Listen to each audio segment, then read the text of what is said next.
This is just, it's just fucking batshit fucking crazy. A 15-minute trip between Washington, D.C. and Baltimore. The best we're gonna get is one more fucking lane. Mike. I don't know who you are. I don't know where you are. But your name wanna start changing your ways. This is called a DC to Boston Maglev would be awesome, and you know it. It is completely embarrassing that for all of our country's supposed innovativeness, we don't have high-speed rail connecting all the major cities in the Northeast, one of the most population and employment-rich corridors on the planet. So today I'm going to take it a step further and propose that we connect them with superconducting magnetic levitation, or Maglev. I'm going to look at the look how dense this is, chat. New York City, one of the largest cities in the entire world. Philadelphia, which is roughly, you know, it's like the size of like Vienna. This is just, it's just fucking batshit fucking crazy. Maglev. I'm going to look at the history of Maglev, the state of the technology, actual proposals to implement. By the way, the Chinese are building it, so don't worry, they'll save us. Northeast corridor, and then I'm going to illustrate the benefits by comparing what a maglev trip would look like compared to other options on the corridor. It's pretty eye-opening, and it's all coming next. This is CityNerd, weekly content on cities and transportation, viewer-suggested topics always welcome, and I've had this idea on my list for a while, but then this image made the rounds recently in various forms. Like, I'm not going to comment on the fact that this person with 200,000 followers got 30 million views on a tweet that says they just now realized a lot of people live on the eastern seaboard of the US. Now, I do think, as Americans, we're used to thinking of our country as geographically enormous with lots of open space, but the Northeast Corridor really is such a densely populated area by any measure. Here's a selection of some of the densest intercity corridors from around the world, just for comparison, and how much high-speed rail service they see on a typical weekday. The northeastern US compares very favorably to nearly all of these corridors in terms of density, and it has overwhelmingly more population and travel demand than any of the busiest high. Look at this. Look how much bigger Philly's bigger than Amsterdam. Like, look at the size of these fucking corridors. Washington, like, sometimes people don't realize, like, Pennsylvania is bigger than, like, it has more population than, like, Sweden, Finland, Norway, Austria, Switzerland. Like, you can throw, there's major countries, and Pennsylvania, which is like the 5th largest state, is much bigger than them. And we don't have any of the amenities that you should have. And New York is, like, you know, an hour-and-a-half drive from Philly. It's fucking stupid. And New York is one of the largest cities in the fucking world. It's a joke. High-speed rail corridors in the EU. I mean, it's not even particularly close. But unlike all these other countries, the US does not have true high-speed rail linking the cities in its most populous region, or any other corridor for that matter. Keep in mind, while China was plowing hundreds of billions of dollars into building a high-speed rail network as part of its stimulus program, in response to the financial crisis of 2008, states like Wisconsin and Ohio were sending stimulus money for rail back to President Obama because trains are socialism, I guess. But today we're talking about superconducting magnetic I guess they levitation are, right? technology. Like, who built them? The socialist country. Who didn't build them? The fucking loser country. And you might ask, isn't this a bunch of theoretical hokum like the Hyperloop? And the answer is no, and it's not my intention to review in excruciating detail how the technology works. This isn't that kind of channel, and I'm sure those videos are out there. For the purposes of today's discussion, all you need to know is not only is Maglev an exhaustively tested and proven technology, but it is currently implemented in Shanghai as a connection between Pudong Airport and the Central Business District, and the first true intercity line connecting Tokyo to Nagoya and eventually further west to Osaka is in construction now and was scheduled to open in 2027, but ran into permitting issues, or really political gamesmanship, with a local prefecture. Just in case you were under the illusion that NIMBYism is confined to the West. But the service, Chuo Shinkansen, is going to go into operation probably decades before California high-speed rail starts revenue service. And it's going to cut the existing Tokaido Shinkansen travel time by more than half.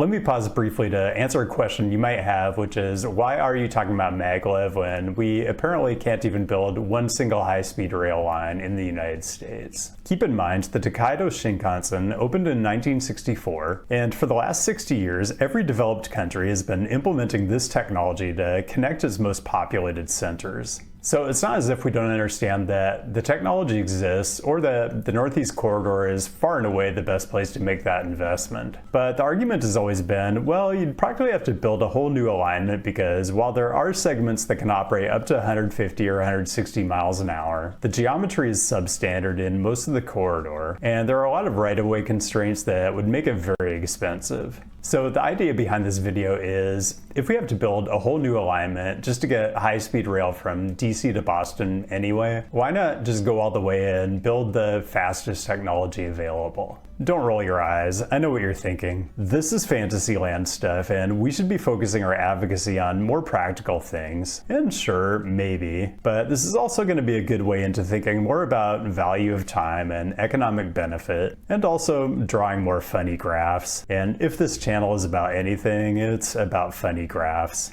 Also, even though I've spent what feels like years of my life making videos about North American high-speed rail, things are still just moving at a snail's pace, so maybe it's just... Well, you voted for Biden, not Bernie. You know, like, that's the reality. If you believe in any of this stuff, if you want any of these things that are incredible and good, you had to defeat Bernie. Or, excuse me, you had to defeat Biden and elect Bernie. That's the reality. But because the right-winger was elected, we are stuck. That's the facts, Jack. It's time to move the Overton window.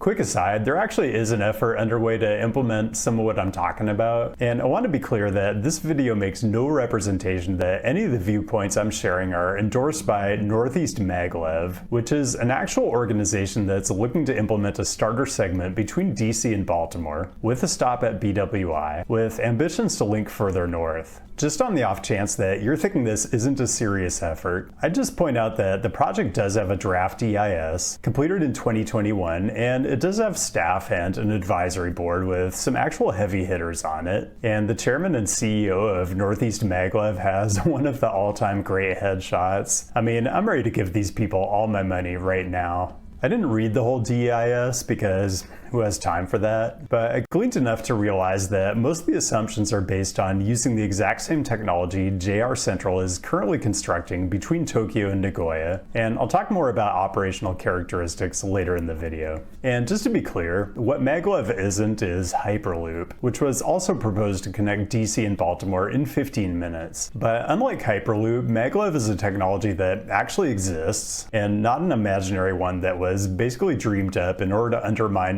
investment in actual transportation solutions that function perfectly well in other countries. When Hyperloop was first floated, it was going to connect New York to DC in 29 minutes. Then it was going to be autonomous vehicles that travel at 150 miles an hour, which the dsaL already does in some segments. And then it was probably just guys driving Teslas in tunnels at 25 miles per hour, if Vegas is any indication. Let's review this triangle diagram I used to illustrate the travel time benefits of different modes at different distances.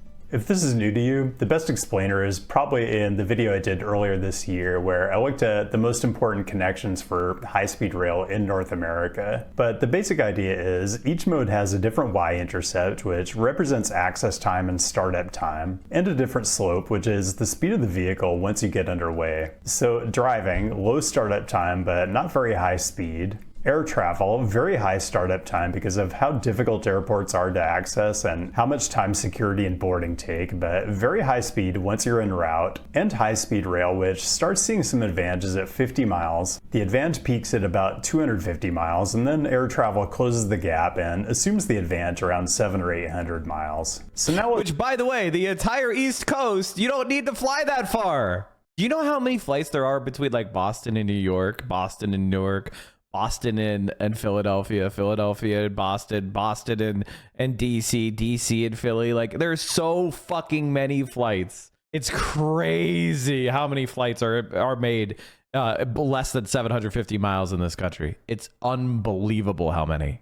Let's layer in Maglev, and I'm taking these assumptions from what we know about the planned operating characteristics of the Chuo Shinkansen. It's got a lower y-intercept than high-speed rail because it gets up to speed and decelerates much more quickly, and then it tops out at a much higher speed. So even though the travel time advantage over flying still peaks at 250 miles, it declines much more slowly with parity around 1,700 or 1,800 miles. At this point, a reasonable so in other words, question... you wouldn't even need to fly. If you have Maglevs, you don't even need to fly because it's so marginal and the environmental impact is so much greater. It doesn't make sense to do it. You might ask is... Only when you're flying over oceans would you want to do it.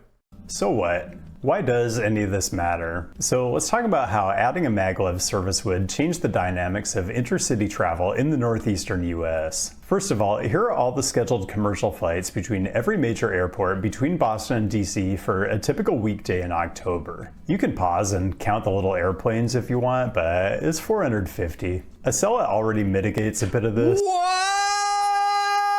He did it! He did it! He did the homework! This is why CityNerd is a worthy channel. Even though I don't agree with him on politics, I'm sure he's significantly to my right. I don't know if he considers himself a social democrat or a social liberal or whatever. But he has, like, this type of shit is what I'm talking about. He praised China, and he praised China. Why? Because of facts. He just looked at the facts and he dealt with the facts. And instead of having like an ideological freak out, he said, China built a bunch of high-speed rail. That's good. Like he had a functioning human brain. That makes him good. And then look at this. He did the work. Look how many flights there are in the Northeast. This is so fucking stupid. Look how many flights there is. This is so fucking stupid. Holy shit. Like, there are more flights from Boston Logan to the New York City airports than there are from the 3 DC and Baltimore airports combined, which I think is because the Acela runtime between DC and New York is so much faster than the runtime between New York and Boston, even though the distance is about the same. But the point is, the massive travel time advantage of Maglev, which we'll talk about more in a minute, should take just about all of these planes out of the air, which would be a huge environmental benefit and a huge operational benefit for the airports themselves. Like, when I developed a linear formula for estimating air travel time in my last high-speed rail video, basically all the OD pairs that included New York were above the trend line, meaning those flights have extra schedule padding in them. And I just suspect that eliminating the over 200 flights a day that go to other Northeast corridor cities might help with that. And this isn't just about New York. The Northeast Maglev folks say that half of all national airline delays originate in the Northeast corridor. Raise your hand if you've had a flight delayed because the inbound plane was late departing from the East Coast. Here's another factoid. The NEC contains 52% of the nation's worst highway bottlenecks. A lot of current intercity travel in the Northeast does consist of driving trips, and it would be very cool to free up some of that capacity by moving those trips to a much more efficient option. There are really so many ways that a service that tops out over 300 miles per hour could benefit the Northeast corridor, but it's really about improving quality of life, giving people their time back, and bringing our cities closer together, and in a minute I'm going to illustrate all of that. Quick reminder to click on all this stuff if you're enjoying today's exploration of a very cool thing that seems unlikely to happen in your or any other living person's lifetime. Lots of ways to connect. Here's the thing, it's not unlikely to happen. I want to correct CityNerd. Like, I get what he's saying. Like, it doesn't look like it's going to happen now. But did you, in 2007, we didn't think that China was going to get 30,000 miles of high-speed rail in 20 years. You know what I mean? And then, guess what happened? The Chinese government implemented the policy and they went for it and they did it and they built it. It's about people actually believing. Patreon is really where I'm getting the most useful topic suggestions and travel recommendations these days. Okay, let's talk about the most obvious benefit of Maglev, which is that it saves people time, and exactly how much we'll get into in a minute. I'm not going to try to convert time savings into economic benefit because that's way beyond the scope of anything I can do here. But I just point out that not only do different people value time differently because of socioeconomic status, but even individuals have different values of time in different contexts. The best example of all this is the different seating options on a commercial flight, and the fact that some people are willing to pay thousands of dollars for a bit more elbow space and leg room, and quote-unquote free food and beverages of dubious quality. And you could say they opt for first class because their time is more valuable, but it might be more accurate to say that a few $1,000s just means a lot less to them. The bottom line is you can replace dollars, but it's fair to say that time is a finite resource. So depending on ticket prices, Maglev has the potential to bring almost unimaginable benefit to the Northeast. And on a macro level, that means not literally reducing the distance between cities, but certainly reducing the friction between them and vastly increasing the network effects along the corridor. That all gets very theoretical, but given that there are entire subdisciplines in urban and regional planning that deal with things like industry clustering and the spatial organization of metro areas, cutting travel times between cities by like half or more seems kind of important. So for this next piece, I'm relying on a mix between the travel time assumptions I use in the triangle diagram and the operating characteristics documented on the Northeast Maglev website, including the draft EIS, which assumes up to 8 trains an hour in each direction between DC and Baltimore. And what we're going to do is compare Maglev to the existing transportation options for a trip from DC to Boston. The setup here is our traveler is starting at the White House and they're due to appear at noon at the Boston Common. I'm not going to create a whole backstory or rationale for this trip.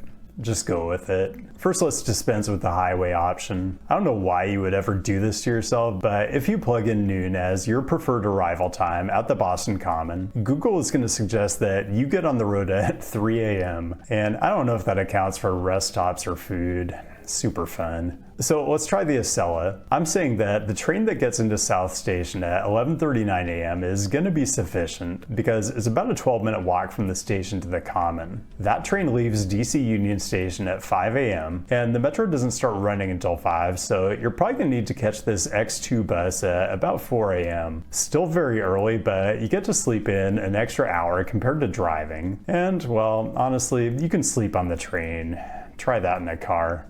Air travel, again, let's work backwards. It looks like we need to be on a Silver Line bus at 11:27 a.m. to be able to get to the Common on time. So I'm going to say the 9 a.m. American flight out of National Airport, which is scheduled to land at Logan at 10:53 a.m., is going to be sufficient. I want to be at airport security at 8 a.m. at the latest because you never know. So I'm going to be walking out of the White House at 7:18 a.m. to catch the 727 Blue Line from McPherson Square. So much better from a pure travel time perspective, but if you're someone who can work remotely on the train, it still might be a worse option. Now let's look at the Maglev. The Northeast Maglev cites a 15-minute travel time between DC and Baltimore, and an hour between DC and New York. A 15-minute trip between Washington, DC and Baltimore. 15 minutes. Which honestly seems a bit conservative given the operating assumptions of the Chuo Shinkansen, but I'm okay with being conservative on this. I went ahead and extrapolated a whole northbound schedule, and the draft EIS assumes a frequency of 8 trains an hour, or every 7.5 minutes at peak times. Keep in mind, this is just for the initial operating segment from DC to Baltimore. I'd assume much more demand as the line gets extended north. So I'm calling this a 2-hour trip from DC Union Station to Boston South Station. And no, I cannot say for sure that those would be the actual stations. I'm just choosing the most obvious. So I'm guessing there's a 9:37 train that you can catch at Union Station that'll get you into South Station at 11:37. That requires you to walk out the door of the White House at 9:01 and catch the Red Line at Farragut North at 9:11 a.m. So you're basically getting around 2 extra hours of sleep before you even start the trip, and presumably a smooth, comfortable ride north with 120 minutes to get work done. Read, watch YouTube videos about Maglev. Why not? The world's your oyster.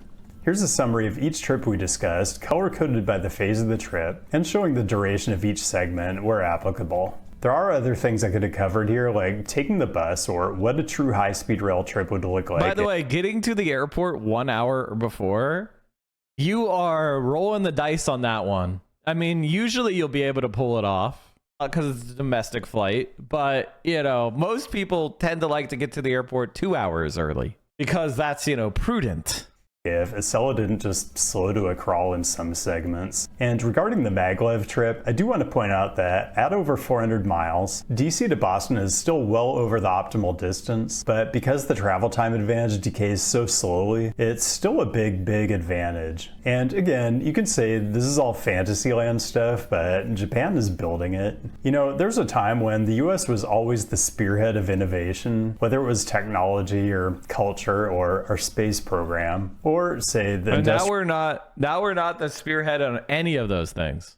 Industrialization of the fine dining experience. The New York City subway and our national passenger rail system were once the envy of the world, believe it or not. And maybe now that we're done with Hyperloop, we can just get back to building great stuff again. I just want to promote this video because this is the type of bold ideas that if we had a Democratic Party worth a goddamn, they would be promoting. But they're pathetic fucking losers and they never can do anything. The best we're gonna get is one more fucking lane. No idea who Mike is. Mike. I don't know who you are. I don't know where you are. But you made want to start changing your ways. Change your ways. We're changing your